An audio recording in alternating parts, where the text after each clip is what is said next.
Australians are going to the polls in a month's time on a major constitutional issue dividing the country.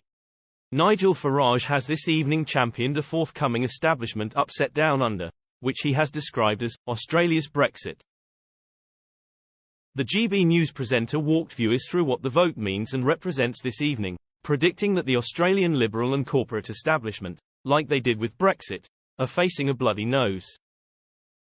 On October 14, Aussies will go the polls to vote on whether the country should change its constitution to create a body called The Voice for Aboriginal people, which would advise Parliament and the government on matters affecting indigenous communities. The Yes campaign argue the move would further recognise First Nations people, and grant them full respect and say over their lives. The No campaign includes both those who oppose the proposals entirely, and those like the official Australian opposition who say they'd support recognising the indigenous Aussies in the constitution, but not a new advisory body. The No campaign is also concerned about racial divisions, legal challenges by the new indigenous advisory body and unknown consequences.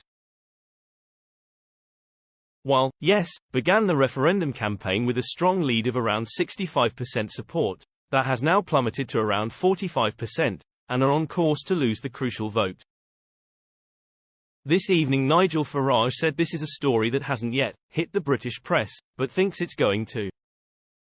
He said a rejection of the proposal could be even more dramatic than Brexit. The Spectator Australia's editor Alexandra Marshall explained the vote isn't about recognising First Nations people in their constitution. It is, in fact, creating an entire racial bureaucracy of selected members, not elected, who will get to have oversight, using the High Court, about any parliamentary decision that goes through, any law, as long as it impacts an Aboriginal person, which is of course everything. The problem the PM has got right now is that the more people hear about it, the more people learn, the more detail they read, the more they vote no. Nigel Farage said the idea that one racial group should have different rights to another is, clearly catching hold in Australia as being a bad idea. He also said the vote, like Brexit, is pitting the people against the liberal, metropolitan and corporate establishment.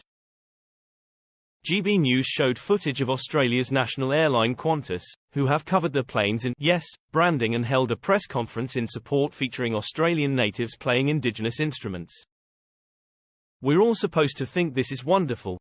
It is the big corporates, it is much of mainstream media, it is Central Sydney, Central Melbourne, trendy opinion.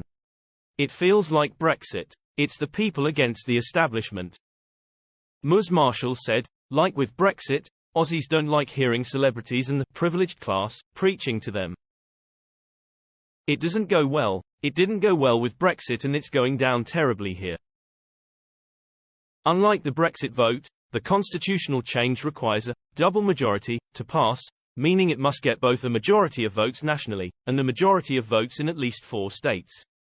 According to all the latest polls, the No vote is ahead in all states bar Tasmania.